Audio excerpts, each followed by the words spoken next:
wonderful story.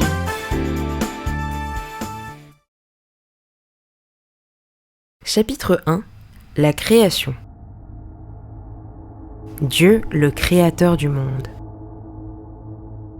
Il y a bien longtemps, il n'y avait pas de monde. Il n'y avait ni de soleil, ni de lune, ni d'étoiles.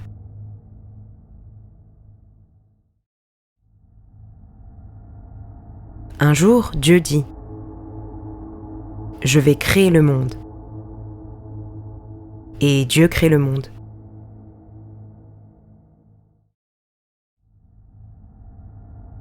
Je vais faire le soleil. Et Dieu crée le soleil. Le soleil nous aide à voir le monde pendant le jour.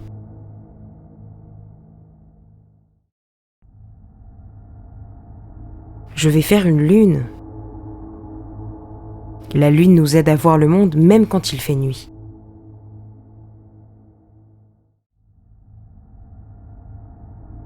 Je vais aussi faire des étoiles. À ton avis, que fait Dieu après ? Dieu crée les étoiles. Et il crée plein d'autres choses magnifiques. Il crée la nature et les poissons dans les océans. Il crée les oiseaux dans le ciel et les animaux sur la terre.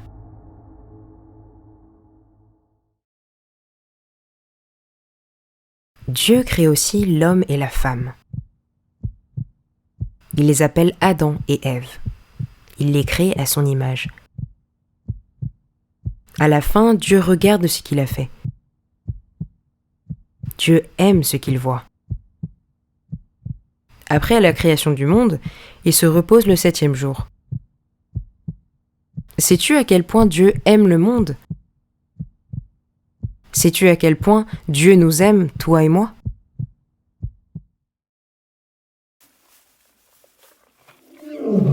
Chapitre 2. La tentation d'Adam et Ève.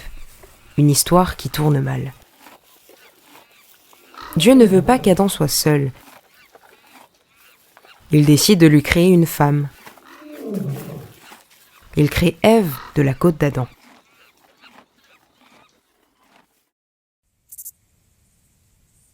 Adam et Ève peuvent manger et avoir tout ce qu'ils veulent dans le jardin d'Éden. Ils sont entourés de bonnes choses et ils vivent heureux. Mais Dieu les avertit d'une chose qui leur est interdite.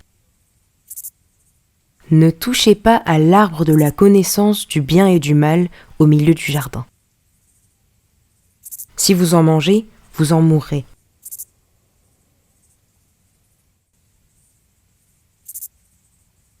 Alors Adam et Ève n'en mangent pas.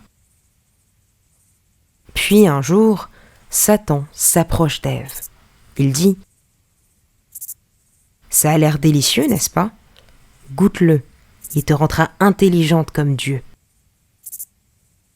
Ève sait que Dieu ne veut pas qu'elle en mange. Mais elle désobéit et elle en prend.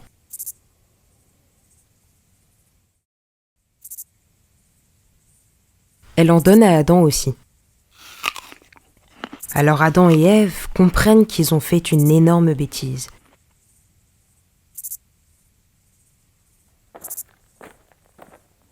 À cause de leur péché, ils ne peuvent plus vivre dans le jardin d'Éden. Comme c'est triste !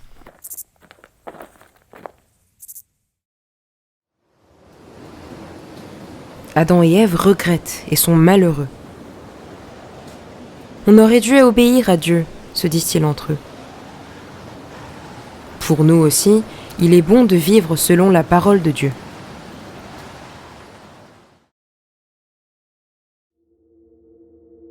Chapitre 3. Le déluge. Noé construit une arche. Beaucoup de temps s'écoule. Les enfants d'Adam et Ève ont rempli la terre. Mais les gens n'écoutent plus Dieu. Ils font beaucoup de choses mauvaises. Dieu est vraiment triste. Il décide de mettre fin à la méchanceté dans le monde.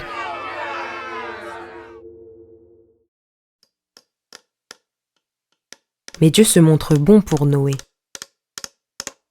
Noé est l'ami de Dieu. Il fait ce qui plaît à Dieu. Un jour, Dieu dit à Noé : « Noé, j'ai décidé de mettre fin à ce monde pour le punir de sa méchanceté. Construis une grande arche. » Noé fait comme Dieu lui dit de faire. Ça lui prend beaucoup de temps. Noé dit aux gens : « Dieu va couvrir le monde d'eau. » Mais les gens ne l'écoutent pas et se moquent de lui.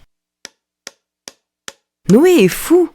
Il construit une arche sur une montagne.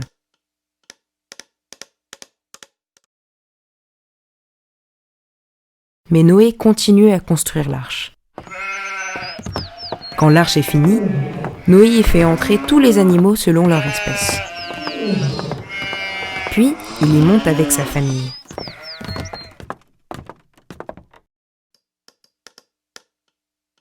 Alors il commence à pleuvoir, une pluie qui ne s'arrête pas. Bientôt, les eaux commencent à recouvrir tous les arbres et toutes les maisons.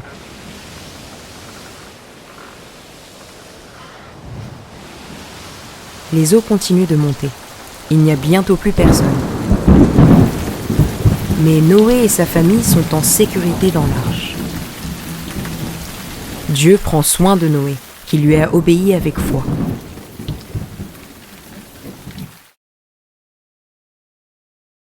« Merci Seigneur, dit Noé. » Il remercie Dieu de prendre soin de lui, de sa famille et des animaux. « Merci de prendre soin de moi aussi, Seigneur. »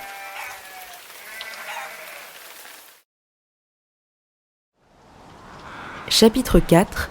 Noé loue Dieu. Un temps pour dire merci. Les eaux recouvrent la terre entière pendant 150 jours. Qu'est-il arrivé à Noé et sa famille qui ont écouté Dieu ?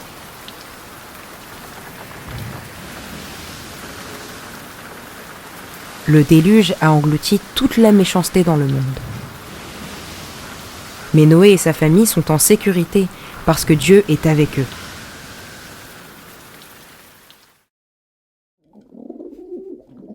Un jour, Noé envoie une colombe pour regarder dehors. L'oiseau revient avec une tige d'olivier dans son bec. Ça veut dire que les eaux sont descendues. Bientôt, la terre devient sèche.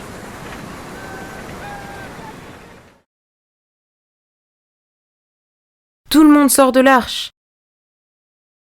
Noé et sa famille louent le Seigneur. Noé et sa famille réjouissent Dieu.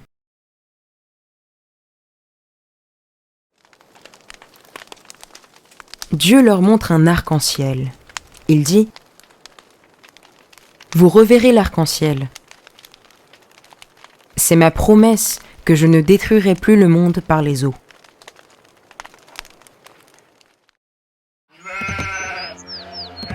Noé, sa famille et les animaux se réjouissent devant Dieu.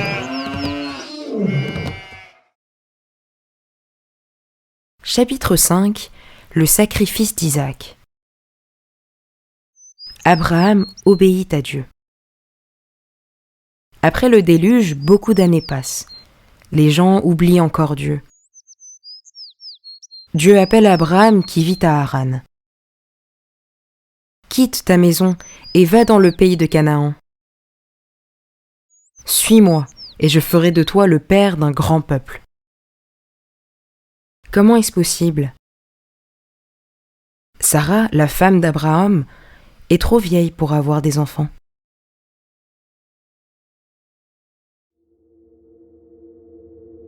Dieu dit : « Y a-t-il quelque chose d'impossible pour le Seigneur ? Au temps fixé l'an prochain, je reviendrai chez toi et Sarah aura un fils. »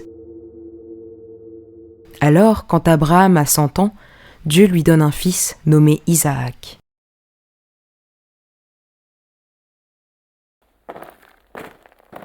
Isaac grandit. Un jour, Dieu met Abraham à l'épreuve. « Abraham, offre ton fils bien-aimé Isaac en sacrifice. » Quel malheur, c'est terrible!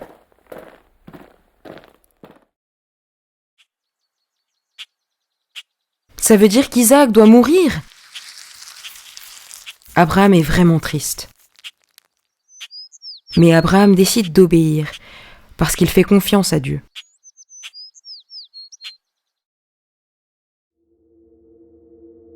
Isaac et Abraham construisent un autel pour le sacrifice. Il met Isaac sur l'autel. Abraham lève le couteau, mais Dieu l'arrête. « Abraham, arrête-toi, dit Dieu. Maintenant je sais que tu m'obéis. Je sais que tu me fais vraiment confiance. Je te bénirai, toi et ta descendance, parce que tu m'as obéi. »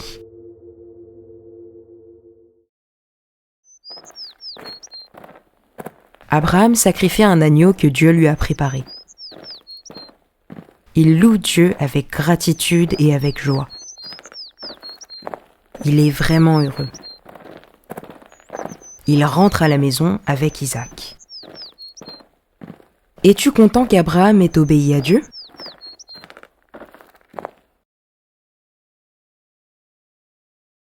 Chapitre 6, le rêve de Jacob. Jacob voit une échelle qui monte jusqu'au ciel. Jacob est très triste. Il a menti à son père et son frère pour recevoir la bénédiction de Dieu. Son père et son frère en colère, il doit s'enfuir loin d'eux.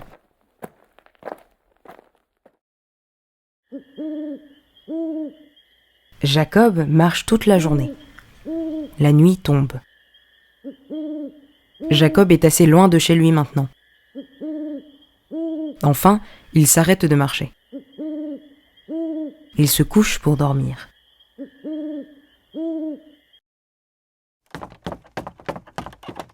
Cette nuit-là, Jacob fait un rêve extraordinaire.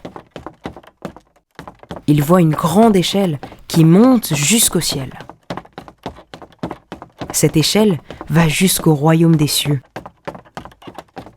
Des anges y montent et en redescendent.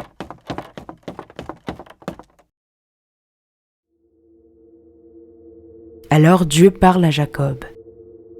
« Je suis avec toi, Jacob, je t'aiderai et j'accomplirai ma promesse envers toi. »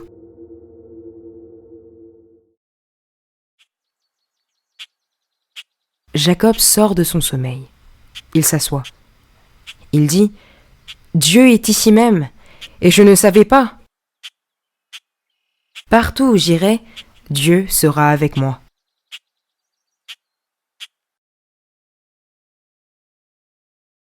Jacob se réjouit. Il fait une prière pour dire merci à Dieu. Il n'est plus triste, car il sait que Dieu a un plan pour lui et est avec lui. Chapitre 7. Dieu secourt Joseph. Jacob a 12 fils, mais il aime Joseph plus que les autres.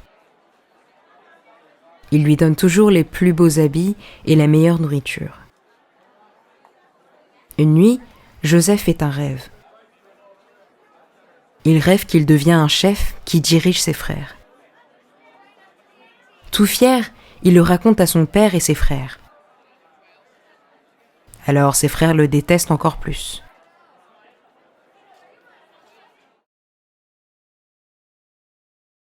Un jour, un de ses frères dit « Tuons Joseph !» Mais un autre dit « Non, vendons-le comme esclave. » Alors ils vendent Joseph à des marchands madianites. Joseph est emmené en Égypte. Il est vendu comme esclave à Potiphar, un général d'Égypte.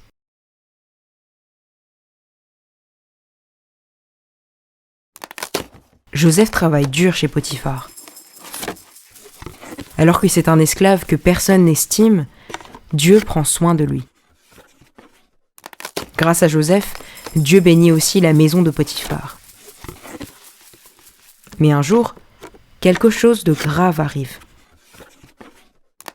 La femme de Potiphar ment à son mari.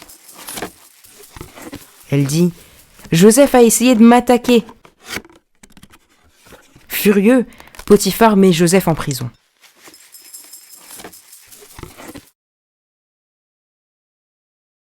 Même en prison, Dieu est avec Joseph. Là-bas, Joseph s'occupe des autres prisonniers. Un jour, il interprète les rêves de 2 prisonniers. Ce sont des serviteurs du roi. Puis quelques jours plus tard, leur rêve se réalise.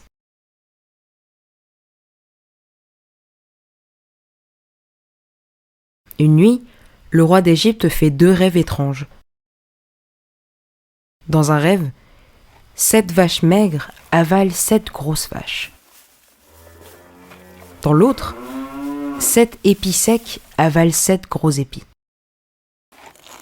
Le roi demande à plusieurs personnes « Que signifient ces rêves ?» Mais personne n'arrive à les expliquer.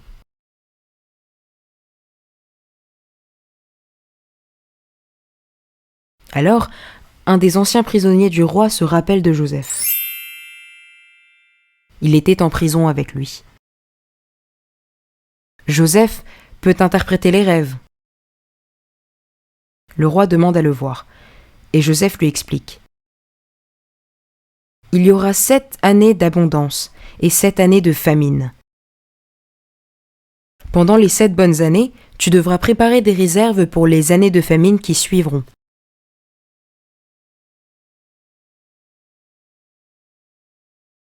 Le roi est surpris par la sagesse de Joseph. « Tu es très sage. Prends soin de mon peuple, dit-il. » Joseph devient le gouverneur de toute l'Égypte. Joseph remercie le Seigneur d'avoir toujours été avec lui.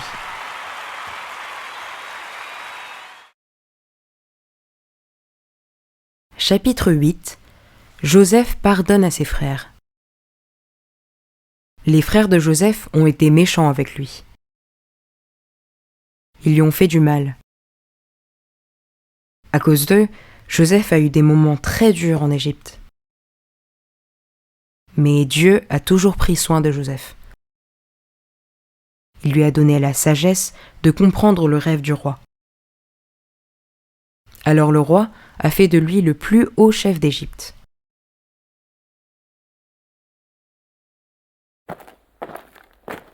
Comme Joseph l'a prédit, il y a 7 années de richesse. Avec l'aide de Dieu, Joseph garde en réserve une partie des récoltes.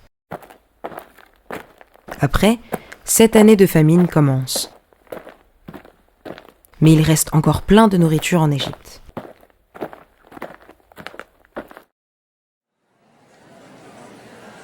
Dans les pays voisins, il n'y a plus rien à manger.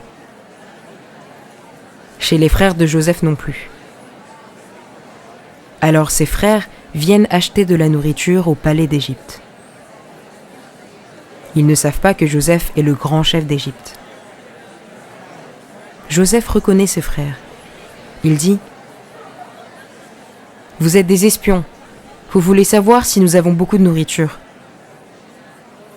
Ses frères sont choqués et ont peur. « Non, on est juste venus acheter à manger, disent-ils. »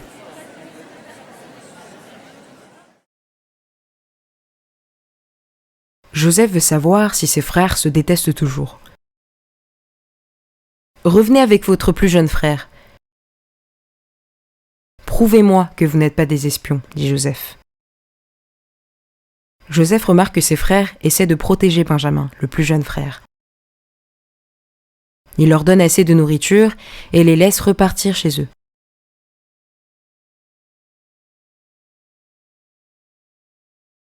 Quand les frères de Joseph reviennent, ils ne reconnaissent toujours pas Joseph. Joseph ne peut plus cacher ses émotions. « Mes frères, c'est moi, Joseph !» Les frères ont peur. Ils pensent que Joseph va les punir. Mais Joseph agit différemment. « N'ayez pas peur, mes frères. Dieu m'a envoyé en Égypte avant vous. Venez vivre en Égypte avec moi. » Chapitre 9. la courageuse Myriam. Myriam est une jeune fille israélite qui vit en Égypte. Mais le pharaon d'Égypte n'aime pas les Israélites. Alors il ordonne de tuer tous les garçons nouveau-nés israélites.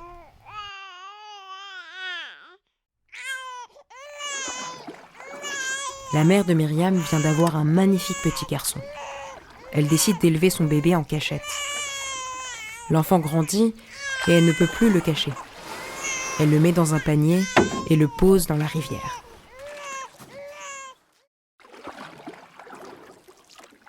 Myriam dit « Je vais rester avec le bébé ».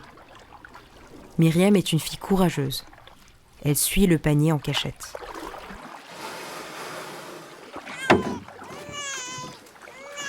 Ouin, ouin. Le bébé commence à pleurer. Une femme vient prendre un bain dans la rivière. C'est la princesse d'Égypte. Tiens, qu'est-ce qu'il y a dans ce panier ?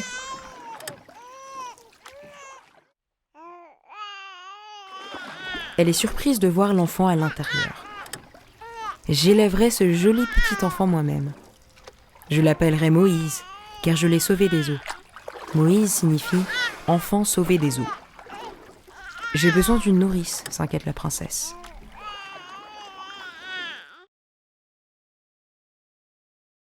Myriam s'approche d'elle et lui dit « Je connais une personne qui peut prendre soin de lui. » La princesse accepte et Myriam amène sa mère. La princesse lui dit « Je te paierai pour être la nourrice de cet enfant. » La mère de Myriam est contente de pouvoir élever son bébé en sécurité. « Tu es très courageuse, dit la mère. Merci Myriam. » Chapitre 10. Moïse et le buisson en feu. Moïse a grandi. Il a maintenant 40 ans. Il sait qu'il est un Israélite qui vit dans une famille égyptienne. Un jour, il voit un Égyptien frapper un Israélite. Aveuglé par la colère, il tue l'Égyptien. Furieux, le roi d'Égypte essaie d'arrêter Moïse. Mais Moïse s'enfuit. Les années passent. Moïse se marie et devient berger. Mais Moïse est triste. Il pense aux Israélites qui sont encore esclaves en Égypte. Un jour, Moïse garde ses moutons. Il est triste à cause du peuple d'Israël en Égypte. Il se demande « Mon peuple souffre encore sous le roi d'Égypte. Ils ne sont pas libres de vivre comme ils le veulent. Qui peut les sauver ?» Soudain, quelque chose d'étrange lui arrive. Moïse voit un buisson en feu, mais qui ne brûle pas. Et du buisson sort la voix de Dieu qui parle à Moïse. « Va en Égypte, fais sortir mon peuple d'Égypte. Tu iras au pays de Canaan, comme j'ai promis à Abraham il y a très longtemps. » Moïse a peur. Il ne veut pas faire cette mission. Il se rappelle que le pharaon a essayé de le tuer. Mais pour lui donner du courage, Dieu lui montre des choses extraordinaires. Aussi, il envoie avec lui son frère Aaron, qui sait parler avec courage. Alors Moïse s'en va courageusement en Égypte. Il va guider le peuple de Dieu hors d'Égypte. Moïse est prêt à faire ce que Dieu lui dit de faire. Chapitre 11. Le roi dit non. Moïse dit au roi d'Égypte : « Le Dieu d'Israël te dit de laisser aller son peuple. Il doit aller célébrer une fête dans le désert pour le Seigneur. » « Non, dit le pharaon. » Moïse dit de nouveau : « Dieu a dit que tu dois nous laisser partir. » Têtu, le pharaon répond : « Pourquoi je devrais écouter ton Dieu ? Je ne le connais pas, moi. » Il décide de faire travailler les Israélites encore plus dur. Ils n'ont même plus le temps de manger. Dieu dit à Moïse ce qu'il doit faire. « Le pharaon va être de plus en plus méchant avec vous. Mais ne vous inquiétez pas, il va bientôt comprendre que je suis le Dieu d'Israël. » Plusieurs fois, Moïse dit au roi : « Laisse partir notre peuple. » Mais le roi n'écoute pas Dieu. « Non, votre peuple doit travailler pour moi. Des choses terribles arrivent dans le pays. La plus longue rivière d'Égypte se change en sang. Les grenouilles et les mouches surgissent de partout. Les insectes et les poux se répandent comme de la poussière. Les animaux des Égyptiens meurent de maladie. Mais il ne s'est rien passé à l'endroit où les Israélites vivent. Après 9 terribles plaies, Dieu amène une dernière malédiction redoutable. Tous les premiers-nés en Égypte meurent, y compris le fils du pharaon. Des pleurs se font entendre dans toute l'Égypte. Enfin, le roi appelle Moïse et Aaron. « Allez-vous-en, vouez votre peuple !» Le roi a arrêté d'être têtu. Dieu a montré qu'il était plus grand que le roi. Chapitre 12. Le peuple d'Israël sort d'Égypte. Grâce à l'aide de Dieu, le peuple d'Israël sort d'Égypte. Dieu permet à Moïse de guider son peuple. Les Israélites savent que Dieu est avec eux. Dieu n'abandonne pas son peuple. Il leur montre le chemin. Le matin, il les guide avec la colonne de nuages. La nuit, il les éclaire avec la colonne de feu. Mais le pharaon change encore d'avis. Il se lance à leur poursuite avec ses soldats. Oh non! Les Israélites sont coincés. Devant eux, il y a la mer Rouge. Ils ne peuvent ni la traverser, ni retourner en Égypte.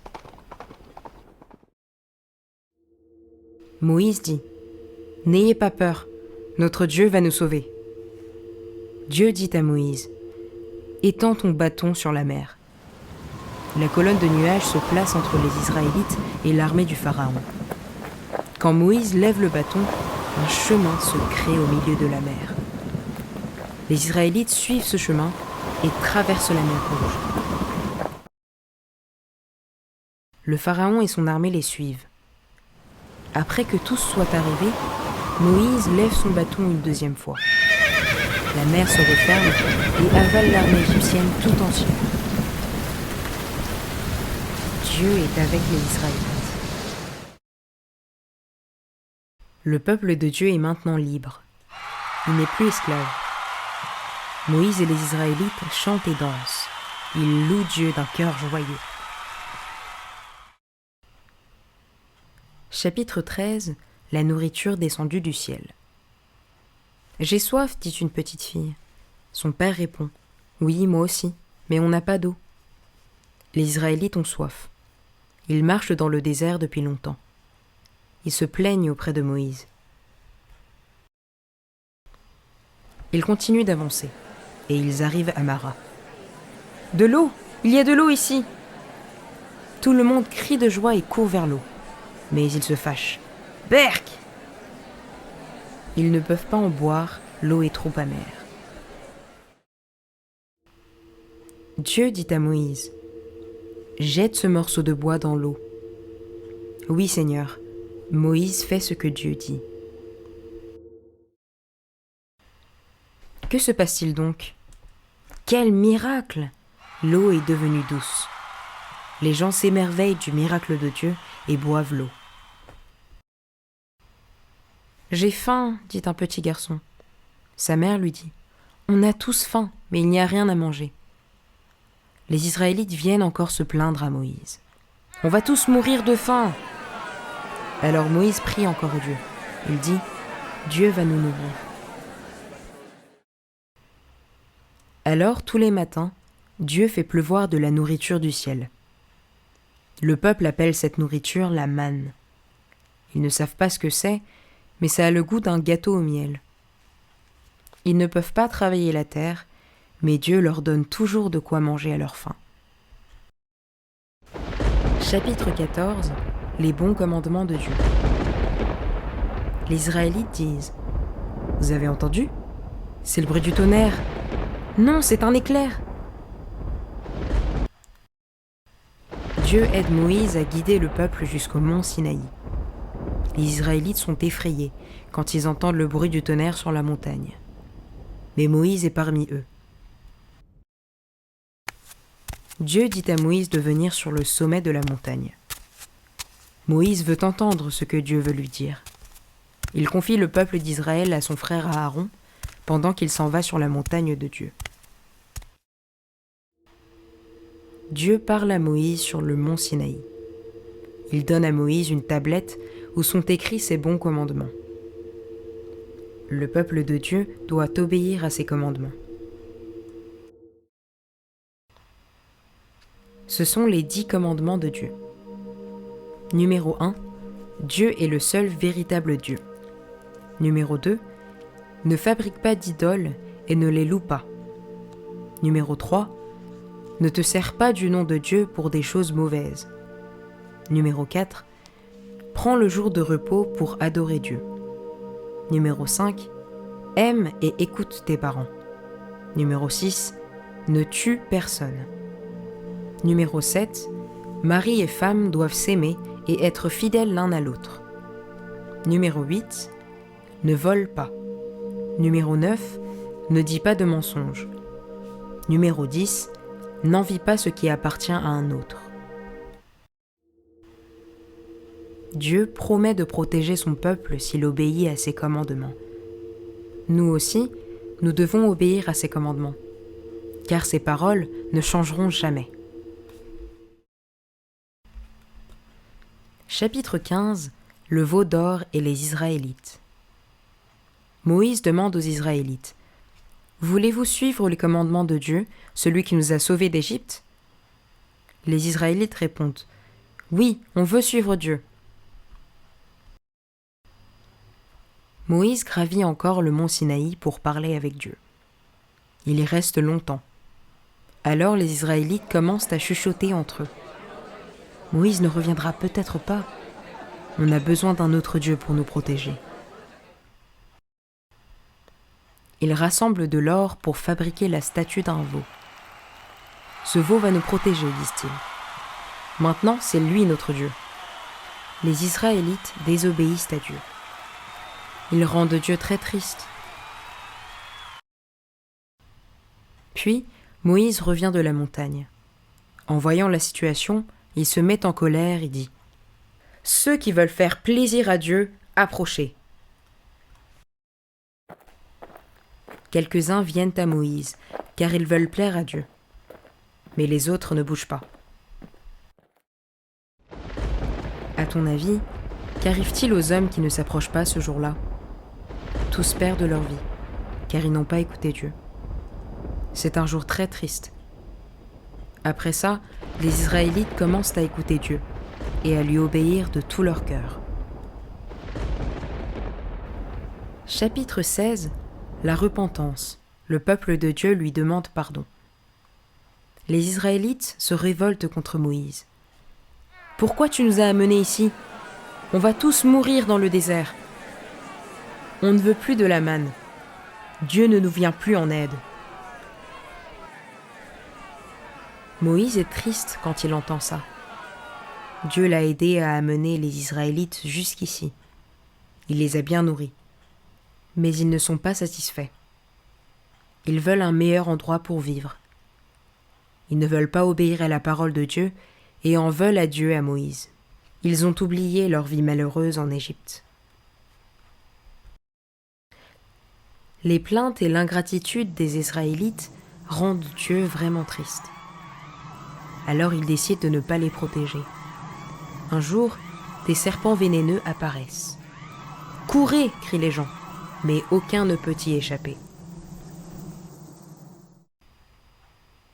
Dieu a libéré les Israélites d'Égypte. Il les a nourris de manne et d'eau dans le désert. Mais ils n'ont pas remercié Dieu. Ils ont parlé contre lui. Maintenant, ils se font attaquer par des serpents. Le peuple supplie Moïse : « Sauve-nous, on a mal agi. » Moïse prie pour le peuple. Dieu lui dit : « Fabrique un serpent de bronze. Place-le en hauteur, là où tout le monde pourra le voir. Tous ceux qui regarderont le serpent survivront. » Si les gens regardent le serpent de bronze, ça veut dire qu'ils comprennent leur faute et qu'ils demandent pardon à Dieu. Moïse fait ce que Dieu lui dit de faire. Alors tous ceux qui regardent le serpent de bronze survivent. Le peuple s'est repenti, et Dieu l'a secouru. Dieu lui a pardonné. Chapitre 17. Les murs de Jéricho tombent. Jéricho est une forteresse aux murs hauts et robustes. Regardez ces murs, dit le peuple de Josué. Comment va-t-on attaquer le peuple de Jéricho? Comment va-t-on pouvoir franchir ces murs? Josué répond, Dieu va nous aider. Dieu lui a dit, Je te livre Jéricho.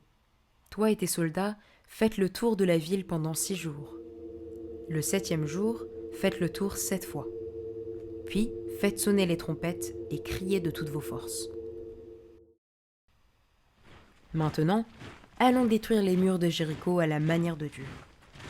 Le premier jour, Josué et les Israélites marchent autour de la ville en sonnant les trompettes. Puis, ils reviennent à leur tente.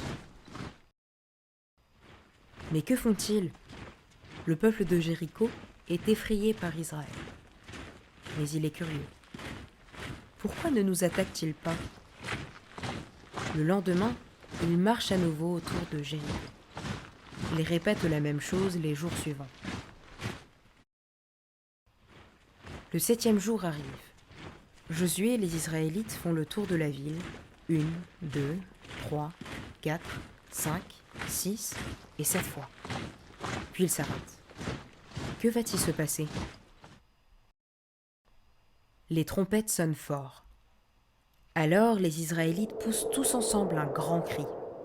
Hurrah! À ce moment, la grande forteresse de Jéricho s'effondre devant le peuple d'Israël. Josué et le peuple d'Israël entrent dans la ville. Ils en prennent le contrôle. Josué s'écrie « Dieu nous a aidés !» Chapitre 18. Samson, un homme d'une grande force. Samson est l'homme le plus fort de la terre. Dieu lui a donné une très grande force. Il est capable de tuer un lion à main nue. Il gagne toujours contre les Philistins. Alors les Philistins essaient de tuer Samson. Ils maltraitent les Israélites. Mais Samson est beaucoup plus fort qu'eux. Un jour, Samson dit « Je désire vivre comme je le veux ». Il n'obéit ni à Dieu ni à ses parents. Il fait des choses qui attristent Dieu. Il tombe amoureux de Dalila, une femme philistine. Un jour, les Philistins viennent voir Dalila.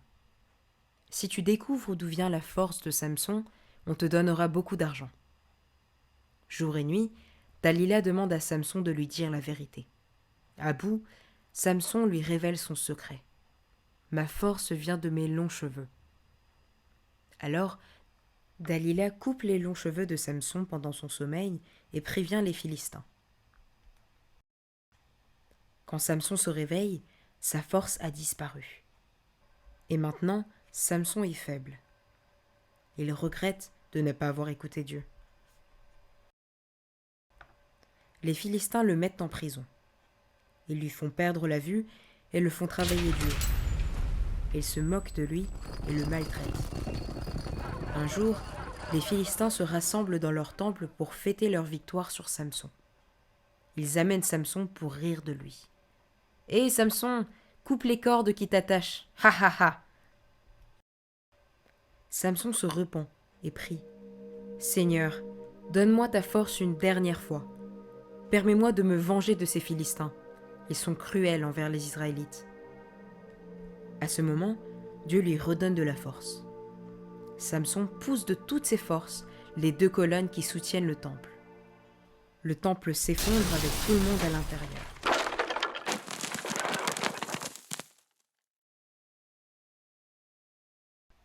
Chapitre 19. Ruth suit Noémie.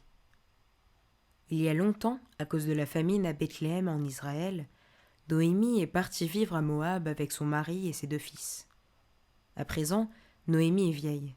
Son mari et ses fils sont morts et elle vit avec ses 2 belles-filles. « Je vais retourner chez moi auprès de mon peuple, dit-elle. Ruth répond « Je veux y aller avec toi. J'irai où tu iras. Ta maison sera ma maison, ton peuple sera mon peuple, et ton Dieu sera mon Dieu. » Alors Ruth retourne à Bethléem avec Noémie. Ruth va préparer le repas pour Noémie. C'est la saison des récoltes à Bethléem. Elle ramasse des graines dans un champ et les mange avec Noémie. Boaz est le propriétaire du champ. Il se dit « Ruth prend vraiment soin de sa belle-mère. Elle semble être une bonne personne. » Boaz l'aide à ramasser plus de graines. Il l'invite à manger à sa faim avec les autres ouvriers. Boaz est un homme riche qui a bon cœur. Noémie dit à Ruth « Ruth, je ne veux pas te laisser seule. Boaz est un proche parent de la famille et il t'apprécie. Veux-tu te marier avec lui ?» Ruth fait comme Noémie lui dit et elle se marie avec Boaz. Dieu bénit la gentille Ruth. Il offre un cadeau très spécial à Ruth. Il lui donne un petit garçon appelé Obed. La famille de Noémie et Ruth vit très heureuse. Chapitre 20. Samuel, l'homme de Dieu. Anne prie en pleurant dans le temple. Elle n'a pas d'enfant. Elkana est un mari très aimant, mais Pénina, l'autre femme d'Elkana, est cruelle avec Anne. « Seigneur, aide-moi. Donne-moi un fils et je te l'offrirai. » Élie, le prêtre du temple, pense qu'Anne a bu. « Anne, tu dois arrêter de boire, dit-il. » Elle répond « Je n'ai pas bu. Je prie parce que je suis malheureuse. » Alors Élie lui dit « Rentre chez toi en paix. Le Seigneur va exaucer ta prière. » Anne rentre chez elle. Dieu lui donne un garçon qu'elle nomme Samuel. Samuel signifie « Le Seigneur a répondu à ma prière. » Quand Samuel devient un petit garçon, Anne l'emmène au temple. « Je veux offrir cet enfant à Dieu, dit-elle au prêtre. Peux-tu l'aider à servir Dieu ?» Élie répond « Oui, bien sûr que je peux l'aider. » Anne remercie le Seigneur pour lui avoir donné Samuel. Samuel vit maintenant dans le temple. Il aide le sacrificateur Élie et est au service de Dieu. Samuel obéit à la parole de Dieu. Alors que Samuel grandit, il réjouit Dieu et les gens. Chaque fois qu'Anne et Elkana viennent au temple pour louer Dieu, ils amènent des habits pour Samuel. Élie bénit Elkana et sa femme. « Que Dieu vous donne des enfants pour remplacer celui que vous avez donné à l'Éternel. » Dieu donne à Anne 3 autres garçons et 2 filles. Samuel est au service de Dieu dans le temple. Une nuit, il entend une voix qui l'appelle. « Samuel, Samuel !» C'est Dieu qui appelle Samuel. Dieu lui dit des choses, et tout ce que Dieu lui a dit s'est réalisé. Samuel est devenu un grand prophète de Dieu qui annonce sa parole. Il est écouté par tout Israël, et Dieu est avec lui. Chapitre 21. David, un brave garçon. « Allez, venez, dit Goliath le géant. Qui veut me combattre ?» Les Israélites sont en guerre contre les Philistins. Goliath est le soldat le plus fort de leur armée. Le roi Saül et ses soldats tremblent de peur. « Je vais combattre Goliath, dit David. Il était venu apporter de la nourriture à ses frères, qui sont des soldats de l'armée de Saül. Il est en colère, car Goliath se moque de l'armée du Dieu d'Israël. Inquiet, Saül dit « Tu n'es qu'un petit garçon, et Goliath est un géant imbattable. » David répond « J'ai protégé mes moutons des animaux sauvages. Dieu m'aidera aussi contre Goliath. » Saül lui donne son armure. Mais David la refuse car elle est trop lourde pour lui. Il prend 5 pierres et sa fronde et s'avance devant Goliath. Goliath se fâche en voyant un jeune garçon le défier. « Des pierres et une fronde ? Tu crois que je suis un chien ? » « Je viens devant toi au nom du Seigneur d'Israël, dit courageusement David. Tu t'es moqué de l'armée de mon Dieu. Aujourd'hui, je te battrai et le monde apprendra que mon Dieu est vivant. » Puis David met une pierre dans sa fronde et la lance vers Goliath. La pierre frappe le front de Goliath et Goliath tombe sur le sol. David s'empare rapidement de l'épée du géant. Hurrah! Il a gagné.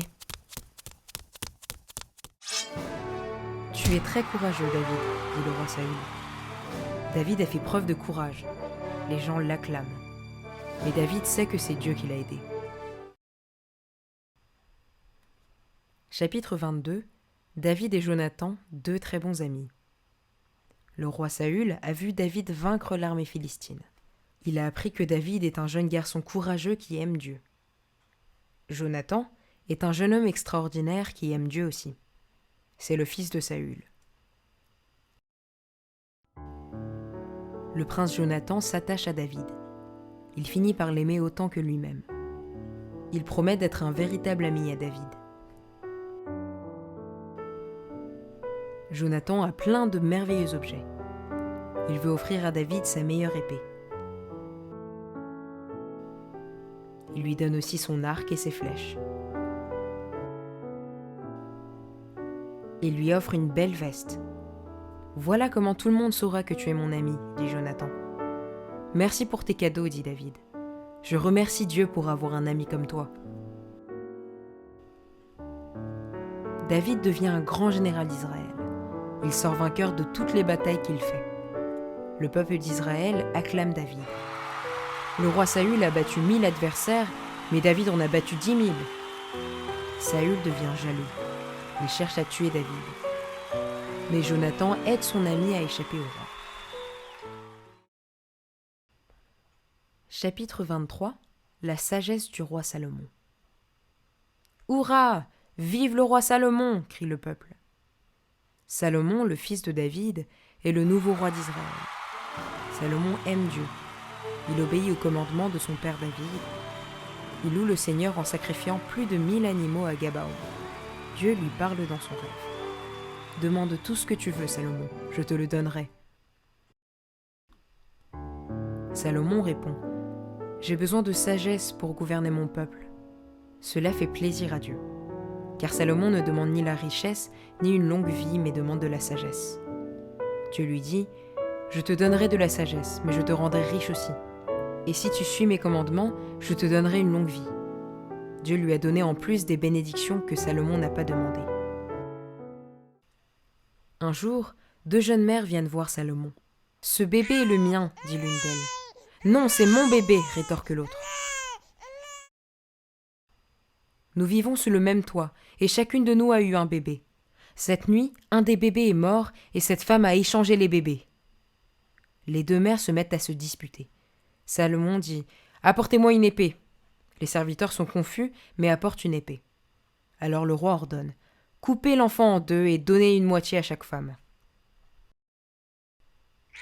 « Non !» crie la vraie mère en pleurant. « Ne le tuez pas, donnez-le à cette femme. » « Très bien, dit l'autre mère. Alors Salomon reconnaît la vraie mère. « Ne tuez pas le bébé, dit Salomon. Donnez-le à celle qui pleure, c'est elle la vraie mère. » Les gens sont émerveillés par sa sagesse. Notre roi est plein de sagesse. Après cette histoire, les gens sont pris de respect pour Salomon. Le roi Salomon gouverne Israël avec la sagesse de Dieu. Sous le règne de Salomon, les Israélites vivent en paix avec les pays voisins. Chapitre 24. Une magnifique maison pour Dieu. Les gens se demandent « Qu'est-ce que Salomon est en train de construire ? Il construit une nouvelle maison pour Dieu. Ça va être un temple magnifique !» Hiram, le roi de Tyr, était un ami de David, le père de Salomon. Salomon demande à Hiram « Je vais construire le temple de Dieu. J'ai besoin du meilleur bois de ton pays. » Hiram lui donne son meilleur bois. En échange, Salomon offre de la nourriture au peuple de Tyr. Il envoie 30 000 personnes au roi de Tyr pour ramener le bois. Salomon a 70 000 porteurs, 80 000 tailleurs de pierre et 3 300 contremaîtres. Il leur ordonne de tailler les pierres pour la fondation du temple. Certains travaillent l'or et l'argent. Ils recouvrent d'or l'intérieur du temple. D'autres travaillent le tissu. Tout le monde travaille ensemble pour construire une magnifique maison pour Dieu. Salomon finit de construire le temple au bout de 7 ans. Le temple est grand et magnifique. Salomon réunit tous les chefs d'Israël. Tous les objets sacrés sont mis dans le temple. Ils rendent un culte à Dieu. Quand les sacrificateurs finissent d'offrir des sacrifices, les nuages de Dieu y apparaissent. La gloire de Dieu remplit le temple. Salomon et son peuple louent le Seigneur dans le nouveau temple. Ils prient tous ensemble. « Chantons Dieu, reste toujours avec nous et aide-nous à t'aimer, Seigneur. » Les gens du peuple pensent à la grâce de Dieu et tous s'en réjouissent. Chapitre 25. Dieu nourrit Élie. Élie dit au roi Achab, « Dieu va te punir, car tu lui as désobéi et tu sers d'autres idoles. La pluie ne tombera plus pendant plusieurs années. » Mais le roi ne veut pas écouter les mauvaises choses qu'il a faites. Alors, lui et sa femme Jézabel cherchent à tuer Élie. Élie doit s'enfuir. Élie est un prophète, c'est un messager de Dieu. Dieu lui dit, « Cache-toi du roi. » « Où dois-je aller ?» demande Élie. « Cache-toi près du torrent de Kérit, à l'est du Jourdain. » Élie obéit à Dieu. « Mais que puis-je manger ?» demande Élie. « Il n'y a rien à manger près de Kérit. » Chaque jour, des corbeaux t'apporteront de la nourriture. Matin et soir, des corbeaux lui apportent du pain et de la viande. Quand il a soif, il boit de l'eau du torrent. Dieu prend soin de lui. Tous les jours, Dieu lui envoie de la bonne nourriture. Élie prie pour remercier Dieu. « Seigneur, merci pour cette bonne nourriture. » Chapitre 26. Élie aide une famille. Comme il n'a pas plu pendant longtemps, le torrent de Kérit est sec. Les Israélites n'ont plus beaucoup de nourriture car les récoltes ne poussent pas bien. « Où puis-je trouver de la nourriture ?» prie Élie. Dieu lui répond, « Va à Sarepta, une veuve te nourrira. » Élie va à Sarepta. Quand il entre dans la ville, il rencontre une veuve qui ramasse du bois.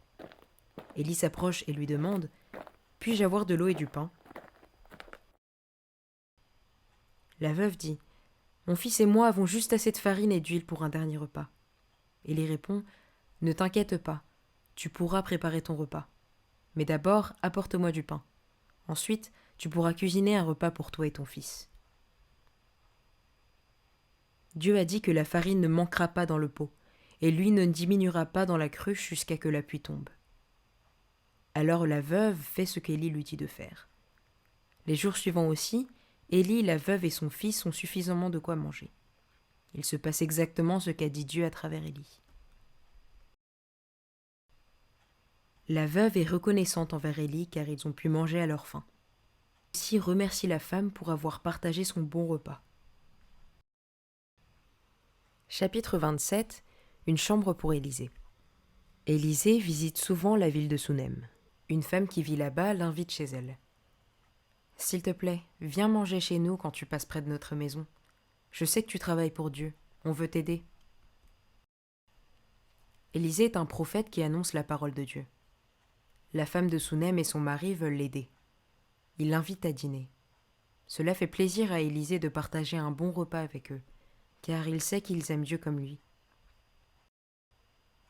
La femme prépare quelque chose de merveilleux pour Élisée. Elle demande à son mari de fabriquer quelque chose pour lui. « Viens, j'ai quelque chose à te montrer. » La femme fait entrer Élisée dans une jolie petite chambre. Il y a un lit, une table et un miroir. Une petite lampe aussi.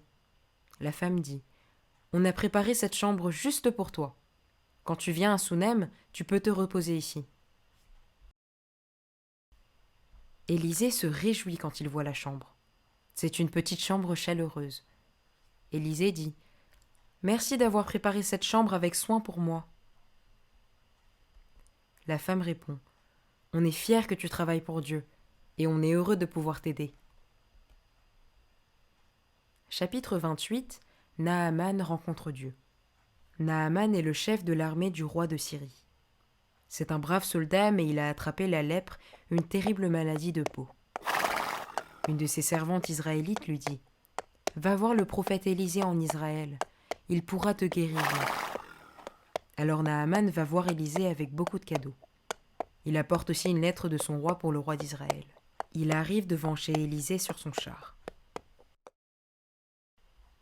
Élisée lui envoie son messager en disant « Lave-toi 7 fois dans le Jourdain, alors tu seras guéri. » Au début, Naaman est furieux du comportement d'Élisée envers lui, le meilleur général de Syrie. « Élisée ne vient même pas me saluer ou prier pour moi ?» Naaman est en colère et veut retourner chez lui. Mais sur le chemin, ses serviteurs lui disent « Maître, si Élisée t'avait dit de faire quelque chose de difficile, tu l'aurais fait. Il t'a juste dit de te laver dans le Jourdain. Il n'y a rien de plus facile. Écoute Élisée juste une fois. » Naaman entre dans la rivière comme Élisée lui a dit. Il se lave 1, 2, 3, jusqu'à 7 fois. Alors sa peau devient propre comme celle d'un enfant. Sa maladie de peau l'a quitté. Naaman est très content. Il revient voir Élisée. Il veut lui donner ses cadeaux. Mais Élisée ne les accepte pas. À la place, il lui dit de bien servir Dieu. Naaman a guéri parce qu'il a fait ce qu'Élisée lui a dit de faire. Chapitre 29. Joas répare le temple. Le roi Joas aime Dieu. Il fait ce qui est bon aux yeux de Dieu. Il veut que son peuple fasse ce qui plaît à Dieu aussi. Il veut que les gens viennent plus souvent au temple de Dieu. Mais le temple est en très mauvais état. Les gens n'en ont pas pris soin. Joas décide de réparer le temple. « Je dois réparer la maison de Dieu, mais pour ça, j'ai besoin d'argent. » Faites un grand coffre pour les offrandes et placez-le à l'entrée du temple, commande Joas. Les Israélites se réjouissent de pouvoir participer à la réparation du temple. Quand la boîte est pleine, on récupère l'argent et on ramène le coffre à sa place. Maintenant, il y a assez d'argent pour réparer le temple. Avec cet argent, Joas paie les ouvriers. Il engage des tailleurs de pierre, des charpentiers et des forgerons pour le travail des métaux. Tout le monde travaille dur. Oh Is, oh Is ! Il répare le temple à merveille, comme il l'était à l'origine. Le nouveau temple est même plus robuste. Avec l'argent restant, des objets pour être utilisés dans le temple sont fabriqués. Le temple est devenu un lieu d'adoration. Les gens viennent adorer Dieu tous les jours. Le temple est devenu un lieu plein de bonheur. Chapitre 30. Reconstruire les murs. Néhémie est un serviteur du roi de Perse. Un jour, il apprend une triste nouvelle. Les murs de Jérusalem ont été détruits et ses portes ont été brûlées. Néhémie pleure pendant plusieurs jours. Il ne fait que prier sans rien manger. Le roi demande à Néhémie « Pourquoi es-tu si triste ?» Néhémie lui répond « Le temple de Dieu dans mon pays a été détruit. Les portes de la ville ont été brûlées. » Le roi apprécie beaucoup Néhémie. Il est inquiet. Il demande à Néhémie « Dis-moi ce que je peux faire pour toi. » Néhémie dit « Permets-moi de retourner chez moi, s'il te plaît. Je veux reconstruire les murs de ma ville. » Le roi répond « Tu peux partir, reconstruis les murs. Je te donnerai tout ce dont tu as besoin. » Alors Néhémie retourne dans sa ville natale. Il prend avec lui les matériaux que le roi lui a donnés. Il rencontre aussi des gens qui veulent l'aider. « Oh Is, oh Is !» Ensemble, ils commencent à reconstruire les murs de Jérusalem. Mais il y a des gens qui n'aiment pas ce qu'ils font. Furieux, Sanballat et Tobija se moquent des Israélites. Ils essaient de faire du mal à Néhémie et à ceux qui l'aident. Ils ne veulent pas que Néhémie répare les murs de la ville. Dieu aide Néhémie, car Néhémie fait le travail de Dieu. Ça n'est pas facile de reconstruire les murs, mais ils réussissent avec l'aide de Dieu. Les amis de Néhémie viennent voir les nouveaux murs. Ils remercient Dieu qui a aidé Néhémie et qui l'a envoyé pour rebâtir les murs. Chapitre 31. La courageuse reine Esther. Mardochée dit à la reine Esther « Aman va tuer tout le peuple d'Israël !»« Que puis-je faire ?» demande Esther. Mardochée lui dit « S'il te plaît, Esther, demande au roi Assuérus de nous aider. » Mais Esther ne peut pas. La reine peut aller voir le roi que s'il l'appelle. Esther est la reine de Perse, et elle est aussi israélite. Mardochée, son oncle, est un garde des portes du palais. Mais Aman, un conseiller du roi, déteste les Israélites. Il prépare un plan pour les tuer. Il ne sait pas que la reine est israélite. Je ne veux pas mourir, dit Esther. Mais la reine Esther aime son peuple. Elle prie Dieu. Roi de tout l'univers, tout est entre tes mains. Personne ne peut t'arrêter de sauver ton peuple. Alors elle risque sa vie et va voir le roi Assuérus. Mais le roi l'accueille avec joie. Il lui promet de faire tout ce qu'elle demande. S'il te plaît, aide mon peuple, dit la reine Esther. Le méchant Aman veut nous tuer, mon peuple et moi. Le roi n'est pas content. Il aime Esther. Alors il ordonne d'arrêter Aman. Esther a sauvé son peuple. À présent, Esther et son peuple n'ont plus peur. Les Israélites sont heureux grâce à leur courageuse reine Esther. Chapitre 32. L'amour inconditionnel de Dieu. Job est un homme juste. Il aime et admire Dieu. Il sert Dieu et fait ce que Dieu veut. Alors Dieu le bénit de beaucoup de bonnes choses. Un jour, il lui arrive de terribles malheurs qui le font souffrir. Le serviteur de Job vient à lui et dit « Maître, des méchants hommes ont volé tous tes animaux. » Alors un autre serviteur arrive. « Ils ont tué tout le reste des animaux et tes serviteurs. » À ce moment, un autre arrive et dit « Maître, tous tes enfants sont morts. » Job est vraiment triste. Job prie Dieu en pleurant. « Je suis sorti nu du ventre de ma mère, et j'y retournerai nu. Le Seigneur a donné, et le Seigneur a repris. Je loue le Seigneur. » Malgré tout ce qui lui est arrivé, Job ne commet pas de faute envers Dieu à tort. Il n'en veut pas à Dieu. Par la suite, Job tombe malade. C'est Satan qui fait ces choses à Job. Il veut que Job abandonne Dieu. Mais Job ne s'éloigne pas de Dieu. « Je vais aimer Dieu quoi qu'il arrive, dit Job. Je ne vais jamais m'éloigner du Seigneur. » Même dans la douleur, Job a continué à aimer Dieu. Et Dieu n'a fait que l'aimer encore plus. Job a appris à mieux connaître Dieu dans sa tristesse. Et bientôt, Dieu l'a guéri. Dieu l'a béni de plein de nouvelles choses. Il lui a donné plus de vaches et de moutons. Il lui a donné 10 autres fils et filles. Chapitre 33. Daniel interprète le rêve du roi. Nebuchadnezzar, le roi de Babylone, a peur.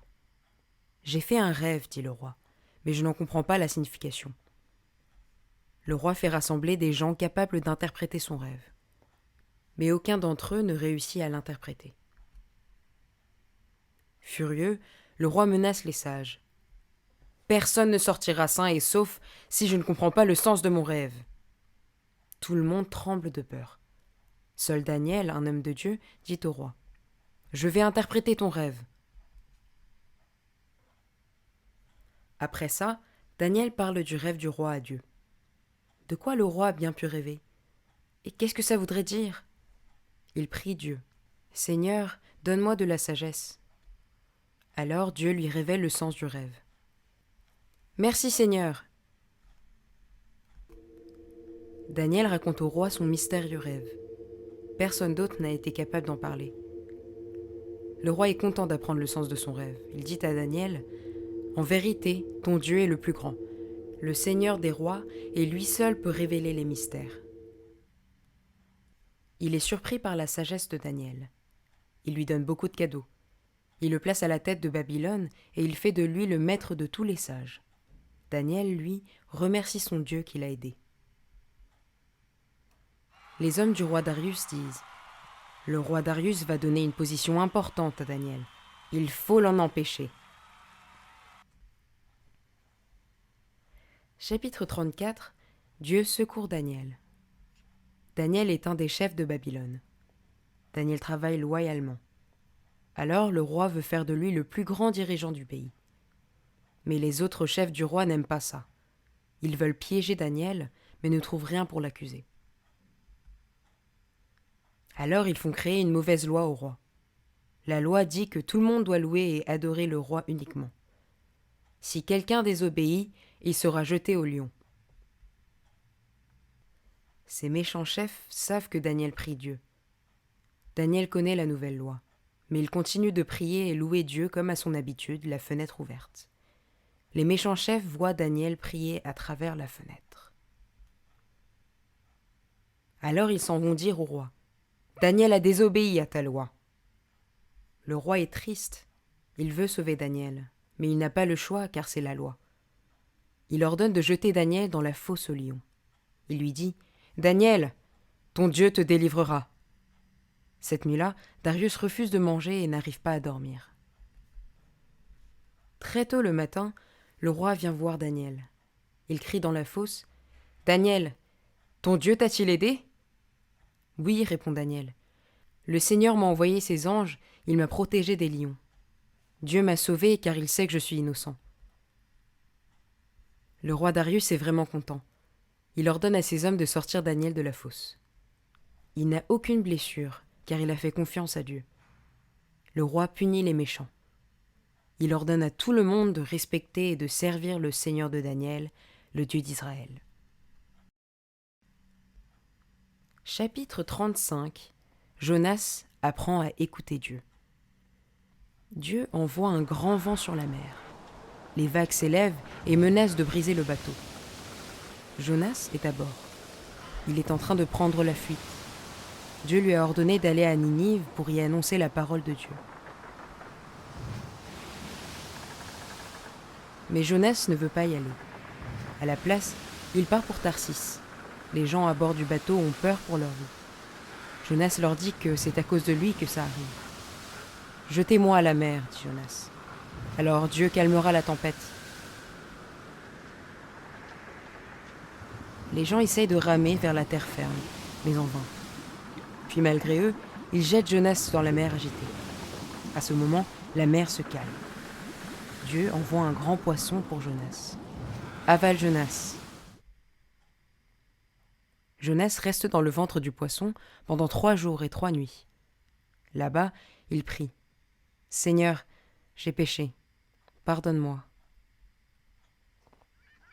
Le poisson rejette Jonas sur la terre ferme. Dieu dit à Jonas une 2e fois : « Jonas, va à Ninive, annonce aux gens ce que je t'ai dit. » Cette fois-ci, Jonas obéit à Dieu. Il va à Ninive et annonce le message de Dieu à ses habitants. Chapitre 36. Une offrande juste et véritable. Les Israélites ont fait beaucoup de mal aux yeux de Dieu et se sont mariés avec des étrangers qui servent d'autres dieux. Ils ont arrêté de servir Dieu. Pour les offrandes, ils ne donnaient plus ce qui leur était précieux. Ils ne donnaient plus avec un cœur sincère comme avant. Alors Dieu leur envoie Malachie pour les avertir. « Louez Dieu de tout votre cœur. Offrez-lui des offrandes pures et sincères. » Malachie dit aux Israélites : « Dieu dit qu'il punira ceux qui ne le servent pas. Il donnera une force nouvelle à ceux qui le servent.